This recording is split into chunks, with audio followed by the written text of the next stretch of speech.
Өмнөх үйл явдлын дараа хааныг цавчигч болон шавж бурхан өөрсдөө хийсэн ажлаа Георгиороо тайлгнаж байлаа. Гара хүүхдийг хамгаалж хүмүүсийн талд орсон учраас түүнийг хороосон гэж хэлдэг. Гэхдээ Георг Гараг өгсөн гэдэгт тэмч итгэлтэй биш байлаа. Мөн үүн дээр нэмэгдээд баатруудын холбоо мангасуудын байшиж буй газрыг олоход маш ойрхон ирсэн байна гэдгийг хэлдэг. Тиймээс ч Георг өөрсдийн хүмүүстэй тулаанд бэлтгийг шаарддаг. Мангасууд шисэн баатрийн холбоотой тулдахдаа тэсэн ядан хүлээж байлаа. Харин Горг мангасуудын холбоонд авчирсан шувуу Георгийн ярианаас болоод өөрийгөө дараагийн оричи болж чадна гэдэгт итгэлтэй байлаа. Би та бүгдээс дор хаяж нэг баатрийн алхахыг шаардаж байна. Ал эсвэл алагд. Би өөрийн боолуудаас их зүйл хүлээдэг юм шүү. Харин хаа нэгтээ энэ хоёр маань бие биетэйгээ тулдаж бэлтгэл хийсээр. Энэ хоёрын гол зорилго бол баатрийн холбоо С ангиллын баатар Палашийг буулгаж авах. Одоохондоо Палаш нь аним дээрээ гарч ирээгүй дүр бөгөөд энэ хоёрын яриагаар бол үнэхээр хүчтэй дүр гэж яригддаг. Дараагаар нь доош бууж усан дээр өндөр хурдтайгаар бие биентэйгээ ин тэнцүү тулдаж эхэлдэг. Үүнээс харахад тэмч сул дорой дүрүүд биш гэдг нь харагдаж байна. Хааныг цавшиж хүүхдийг даваасаар хонглоор явхад урд нь томог эгч гөрүүл мангас хүүхдийг өгөхийг шаардна. Харин хааныг цавшиж хүүхэд өөрийнх нь гэдгийг нь хэлж замаас зайлахгүй бол өөрийнх нь сүлийг өөрийнх нь амруулж эхнэ гэж хэлдэг. Ийхүү тэдний байдал ширүүсгэхэд гөрүүлийн араас С ангиллын баатар Жолон баатар гараад ирдэг. Өлөг баатар түүнээс зөчхөө гэж асуухад гөрүүл ухасхын эргэж хараад түнлүү дайрна. Гэтэл түүн рүү биш түүний ард байсан жижиг мангас руу дайрсан байдаг. Одоо ингээд хэдэн цаг тэсэхэр боллоо. Замд чинь саад болсон бол уучлаарай. Үүний дараагаар Жолон өлөг баатрын гард нэг зүйл байсан нь С ангиллын өөр нэгэн баатар Метал Найтын толгойн байж таардаг. Хааныг тавчигч хүүг чоронлоо оруулахад боссын хулгайлагдсан хүүчгсэн тэнд байж байдаг. Инхүш тэр хоёр нөхөрлөж С ангиллын баатрууд тэднийг ирж аварна гэдэгт итгэлтэй байлаа. Инхүү ярьж удаа нэг нь нэлцгай биеттэй тэдний яриан дундуур орж ирдэг. Мангасын холбоо бүх баатрууд үхэх болно. Бидэнд С төвчний баатруудаас илүү хүчтэй мангас бий. Тэрхүү мангасын аюулын төвшин луу гэдгийг хэлдэг. Энэхүү мангастай дараагаар нь Сайтама Кинг 2 нийлж байгаа томсдаа тулддаг. Та нарын яриад байгаа тэр баатруудын хүч энд байгаа зарим мангасуудын хүчтэй зэрэгцэхгүй. Тэдний хүч бол зүгээр л гайхамшиг. Жинхэнэ бурхны бүтээсэн урлагийн бүтээлэл гэсэн үг. Ямар ч баатар тэднийг дийлж чадахгүй. Та нарын тэр Кингш гэсэн үг нь яг л босод шигэ. Харин нөгөө талд өвлүүд байдалтай байсан гараас хэрхэн тэр. Би яагаад ийм газар унтаж байдаг вүлээ? Яаж яваад ийм байдалд орчих вэ? Би тэдгээр мангасуудад ялагдсан. Гэхдээ яагаад ч юм амьд байна. Миний биед яг юу тохиолдод байна? Тэр бацаанд юу тохиолдсон бол тэр хаана байна? Тэд түүнийг аваад явчихсан уу? За юу ч гэсэн эхлээд цусаа тогтоох хэрэгтэй байна. Байц. Айл хэдий тогтчихсан байна.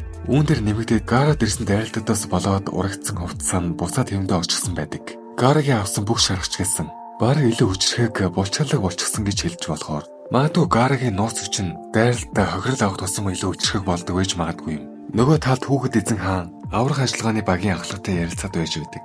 Мангасуудаа хийх тулаа нэлээ ойртож ирсэн ч гэсэн С ангиллын баатрууд дундаас тултгад бэлэн баатрууд маш цөөхөн байгаа аж. Танк топ майстер болон метал байд нь одоо болтол эмнэлэг твдэж байгаа аж.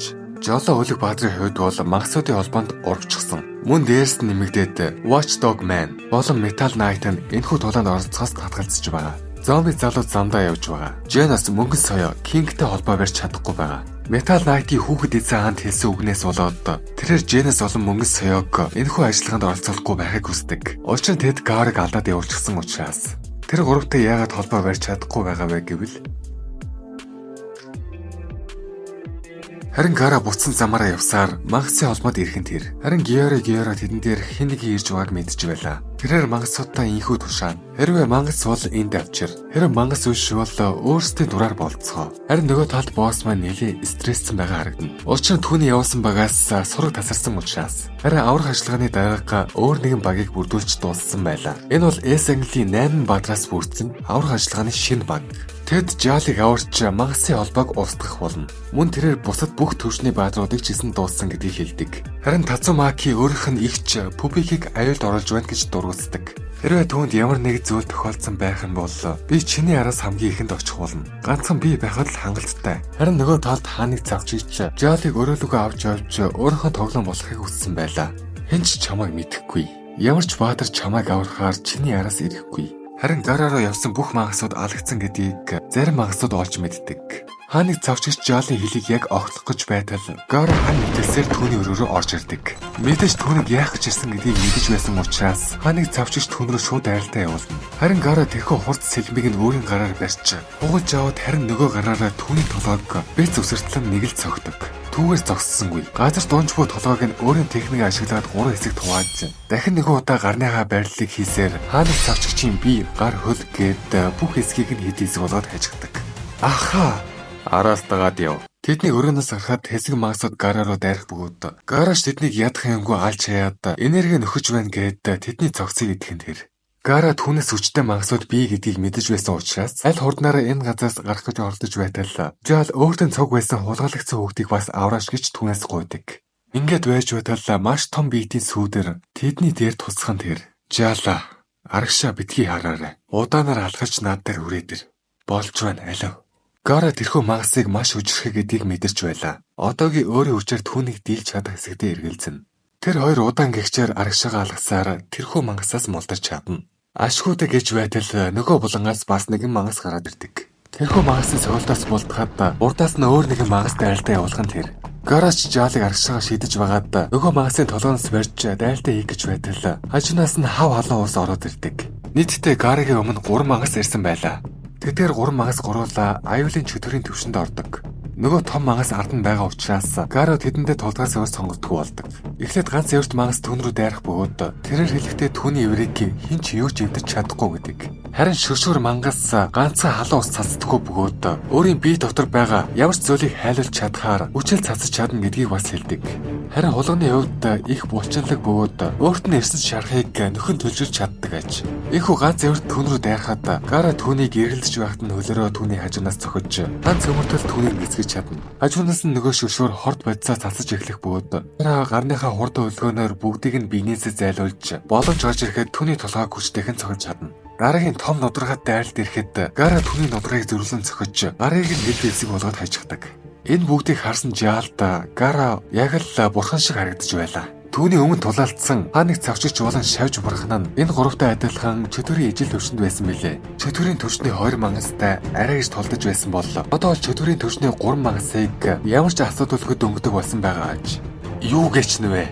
Энэ залууч үнэхээр хүчтэй юм аа. Ах. Тэр улам хүчрэх болж байна. Гэхдээ тулаа үгээр дууссангүй. Хулган мангас тасархаа шаасан гар хөлнийхөө шархыг эдгэхэн тэр.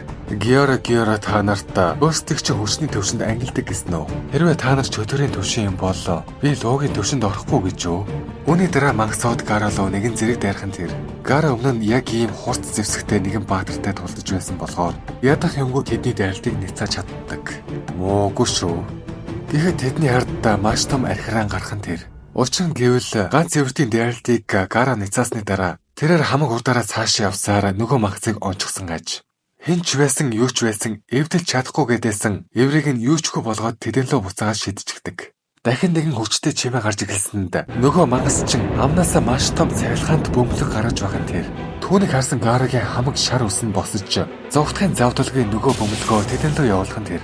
Гарата тулдаж байсан тэрхүү магасууд бөмбөлгийг зогсоо нисэх гэж оролцсон боловч нүд эрхмийн зур хөрснөөс арчигдах нь тэр. Харин Гара тэрхүү дайралтыг яаж чадахгүй гэдгийг мэдэж байсан учраас хамаг хурдаараа Жаалыг барьсаар зогтлаа. Дайралтаас өдөж маш том газар хөдлөлт болох ба Гара урд нь гарч ирсэн бүхнийг хэдэн хэсэг болгон зайлуулснаар амь гарч чадсан байдаг. Тэгэхээр энэ луугийн төвшин дэх мангас байх нь Гара Жаалыг өөрөөс нь холдож зогтохыг шаардна. Түүний уйлах чимээ мангасын анхаарлыг татах бөгөөд түүн рүү дахиад нэг цахилгаан төмөлөг явуулах гэж байтал Гара түүний дайралтыг зогсоо авраг гихч хөлгөөнд дайрж эхлэв. Хэдэд цогцгоо дээшгээ хартаал үхлийн цахилгаан төмөлөг түүний урд гарч ирсэн байлаа. Үүнээс амь төлдөж чадахгүй нь баатруудаа адил төстэй мангасуудаа тулдмаар байна гэснээс иймэрхүү жихэн мангасуудаа тулдмаар байна гэж хэлээгүй шүү дээ. Одоо ингэ дуусчээ. Тэр тэнэг буцаанаас болж л ялагдлаа. Ингээд бүх зүйл дууслаа. Мангас түүнийг үхсээсгээр шалгахаар түүн дээр очтол Гара цус алдсаар зогсож байх нь тэр. Түүнийг үхээгүй байгааг харсан мангас цахилгаанд бөмбөлгүүдээ олоор нь явуулж гэлдэг. Гара хамаг чалаараа тэтгэр бөмбөлгүүдээс бултгаж олдоход түүнийг бултаж байгааг харсан мангас хэдэн тийшээ өсөрсээр зогсоо зайгүй төлөв дайралтуудаа явуулж эхэлнэ. Дайралтуудаа явуулсаар Гараад бултаач газар үлдсэнгүй. Мангасын үүсгэсэн дэлбэрэлтээс болоод газрын гадаргуу дээр байгаа хотуудад хүчтэйгээр нөлөөлсөн байдаг. Ийхүү мангас Гарагийн цогцыг хайхад Гара түүний дээр юмнаас зүгдээстэй байх нь тэр. Гара зүгтхийг биш түүнтэй толтойг сонгож түүн дээр очиход мангас түүнийг анзаарах нь тэр. Бага газартаа дуулууртаа сууж бай. Тэгээд гартаа хамаг хүчээ төвлөрүүлсээр мангасын толгойд газар цөмөртөлөө маш хүчтэй цохол өгч чаддаг. Гэтэл мангасын биед ямар ч чохирол учраагүй байлаа. Мангас Гарагийн хөлийг хазаж газар сож байгаад түүний дээрээс нөгөө дайралтаа хийхэр бэлдэнэ. Тэрхүү дайралтаас мултрах цаг Гарад байсангүй. Дайралтыг хүлээн авсаар маш олон давхар доошоо цөмөрхөн тэр. Гара унсан даруйда түүн дээр буцаж очиж тулдахаар арай чадан хөл дээр босхоор хичээхэд тэрхүү өрөө нь Георгийн өрөө байж таардаг. Яг миний бодож байсанчлан чи миний хүлээлтийг давж чадлаа Гаро. Энэ бүхний дараа чи үнэхээр үхээгүй байна. Үүнд би их баяртай байна. Юмсыг зайнаас хөдөлгөх. Тэгэхээр энэ чиний чадвар байх нэ. Чи тэднийг над руу дайруулахар тушаасан биз дээ. Өөрийнхөө бүтээсэн эмх замраагүй байдлыг нэг хардаа. Гэт Гара түн рүү дайрах гэж байтал Геора хүчээ ашиглаад түүнийг хөлөөнгөө болох нь тэр. Богино хугацаанд ингэж сайжирна гэдэг үнэхээр гайхалтай.